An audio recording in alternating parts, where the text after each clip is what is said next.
There's part of my setup. Made it to Quartzsite, Arizona.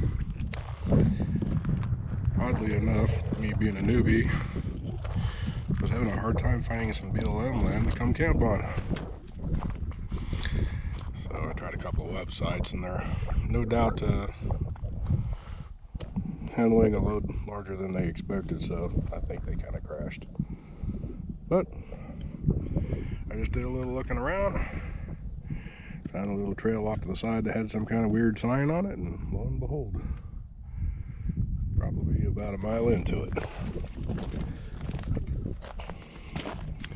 My nearest neighbor is right over there.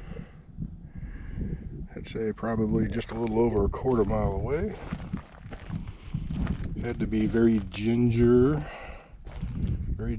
with the suspension on the Prius, because as you might imagine, it's designed for high economy, not for high wash beds. So this is my backdrop. There's a couple little dog graves right over there. And some little monuments people have set up right over here. So I tried not to disturb too much. This is my camping setup here. It's a mess, so what can I say? That's just how I roll. I mess it up and clean it up again. So I got myself the gas one stove with a brass burner. It took a while, but Walmart finally managed to get hold of some butane fuel. Works a treat. Gotta be careful though, it's hot. You'll burn them pancakes in a heartbeat. Oh, my little square griddle. Something I bought from, I guess, Kroger or something like that. An OXO spatula that my pops gifted me with a griddle master. A fine piece of equipment too. Of course, the ubiquitous camp chair. I had another fisherman's chair, but it was just too much to carry. My sweets lunch box for, you know, sweet stuff. There's the case for the stove. My mess kit, camping mess kit that I picked up from Goodwill for like, I don't know, a couple bucks. It even came with the, oh man, needed this when I was measuring out the stuff for the pancakes. A cup that's a measuring cup. Let me see if it's got it in there. Sure shooting, it says quarter, half, 3/4, 1. Yep, needed that a second ago. A lid with a little pot. Got the, oops, screwing up the whole program here. Yeah, pan, a plate. Got me a Pathfinder spork. Works a treat. Love that too. This is just a real quick hand wave, so you know, Wagon Tech 12-volt heated cup. My log cabin all natural syrup by, of course, you know, that's what you got to get when you're camping, right? Coffee singles, classic roast. So it's like a little tea bag, but it's like coffee in there instead. I much prefer that. I mean, instant will work in a pinch. Hybrid fan, so I can run 18-volt, which I got in there with a tire inflator. And let me take a look. Let me show you. It's got the plug-in too. We got our refrigerator, a Joy Totus. I think it's a 24, 26 quart, something like that. Works fantastic. You know, 200, just shy of $300. Works great. Works really good. It's got a touch surface there too. I left the instructions on there in case I get absent minded. Yeah, that's it. Let's see. I have a Coleman sleeping bag. I'm going to jump around a whole lot. The Clever Made flexible cooler. Usually if I'm just running ice alone, I'll run this in conjunction with the sweets box, and I'll put my Cokes and stuff in there, and it'll keep it cool for a couple days. Open up the side door. So this is my Coleman. It's an old one. I bought this for maybe, gosh, $8 I think it was. A little twin mattress set from Big Lots I got for like $9. The X-Ped Downmet XP7M. Expensive, very expensive. But, you know, given the proper application, I have no complaints at all. I really did not. I'm a picky sleeper when it comes, you know, softness and firmness and junk like that. But you can see, you know, I'm probably 270 pounds right now. And it's not thick, but you'd be surprised. It actually keeps my ribs off the bottom of this plastic and stuff right here. Spare poncho. But yeah, you know, Dave Canterbury, you know, I'm probably just a few years older than me, I guess, in terms of endearment. So he said it was a really good thing. So I was like, yeah, well, you know, I'll give it a try. So I did. Didn't regret it at all. And when I first started this, it was March, and it was still cold. And I can tell you right now, having an air mattress that has some insulation to it makes a big difference. Okay, let's see, moving on. Couple pillows, one of my curtains. This is my setup for the Blackout Shades. These are left over from the Firebird, and they just happen to fit the purpose for what I got right here. These bungee cords right here I got strapped up. That is in lieu of Sue Carlson's setup that I happened to glean off of one of Bob's videos, Bob Wells, Cheaper RV Living. I don't think Sue has a YouTube channel. I'm not sure. Not positive. I've looked a little bit. There's enough information out there, and she's done some interviews and stuff like that where I was able to kind of get an idea of how she set it up. One quick thing, if I might point it out, these little eye grommets for this this fleece, don't bother. That's not even worth it. It's too picky. You have to be very careful. It's practically impossible to set the right amount of, you know, pressure and all this other stuff unless you got a machine that can do it. I don't know. All I had was a hammer and, you know, the little chisel thing. So yeah, my little steering wheel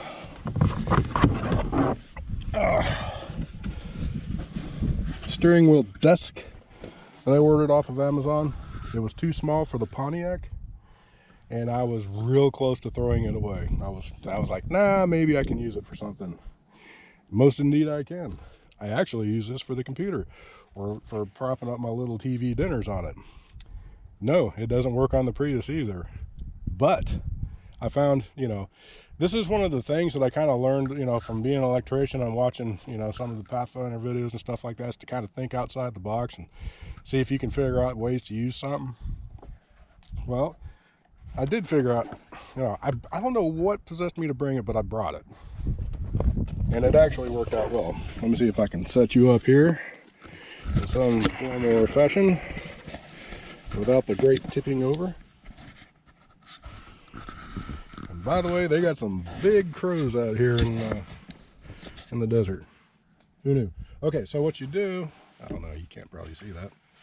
We'll work it over here, get the curtain out of the way, get my EDC out of the way, raise this up. This is impromptu. This is nothing script. I did not plan this out at all. So what you do is you just get these little hooks right here, lower this down all the way like that. Still got my napkin in my hand. I just finished breakfast, brunch, whatever you want to call it. You take one of these things right here, you hook it in between just like that.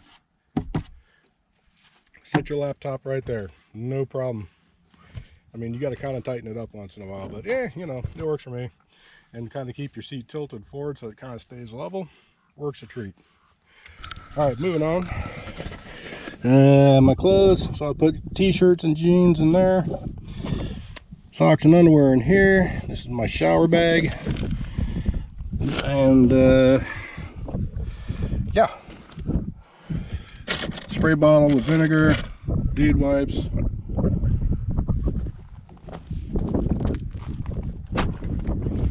Going to the front here, dropping my masks down. Got me another Pathfinder cup, so it's works good. When I wake up in the morning, I get in the front seat, I just grab me a jug of water right there, pour me some water real quick, boom. I got myself the solar powered backpack. Just happened to be another Goodwill find. Just, you know, I was like, I recognized it off of one of Tech TV's shows of technology, something or another, some new products. It works okay. I mean, it's not really powerful. It was for its day. It kind of got the job done for cell phones. That's kind of what it was made for. All right. My battery bank right here. This is the Watt Fun. It's a 298 watt hour power station. I've got the refrigerator plugged into this. That's the main purpose of why I bought it. Because I seen another one of Bob's videos about battery powered refrigerator, you know, travel refrigerator, you know, for cars, RVs, that kind of thing. And I got to thinking about it, and I was like, huh, that's interesting. Maybe I can get something like that set up, because basically the Prius is a generator on wheels, but the thing is I don't want it to be running all the time. Is it capable of running all the time? Yeah, but I don't think it's really good for it. But, you know, it's great for, I'll get on that subject later. So anyway, got my USBs right here, got little push buttons right here. Turn the AC on, turn the AC off, you know, USB on, USB off. I didn't know this when I first got this either, so I was like, what the hell's going on? That's what's going on. I only took a couple of, you know, almost bombed it right there. F-bomb. And so you just, you know, just like that. So what I'll do is, you heard the refrigerator turn off and on, beeped in the background, so that way the refrigerator stays cool all the time. I keep it set at 33. Sometimes it gets a little too cool and some stuff will kind of semi-freeze. You know, which I guess if you like slushy in your pops, like, you know, great. It's also got some the 12 volt 4 amp DC powers plugins. So you plug it in like that, and my little 12 volt heated wagon cup, I plug that straight into that. The cords that they plug in with they give you for the plug-in on the wagon and the other ones, I don't think are very good. They don't supply enough power. Matter of fact, the wagon one had like a USB to one of these connectors, and it was like, it was lukewarm after a couple hours. But I didn't throw it away, you know, in typical pack rat fashion. So, but I got a couple of these cords off of Amazon. This is a gosh, what was it, 22 by, oh no, I can't remember. 5.5 by 2.1 is what those are. And so I got a couple of those. Works a treat on the cup. Cup warms up 30 minutes later. You'll listen for a little thermal fuse inside. It goes tink, and it's basically reached its temperature. The only thing, it cools down a little bit before it reactivates the thermal fuse. So it works great, you know, in case you don't want to break out the old, you know, propane or whatever, little micro burners. All right, moving on. This cord right here for the input on this battery is different. It's 5.5 by 2.5, because I thought the same cord would work here to here, but it doesn't.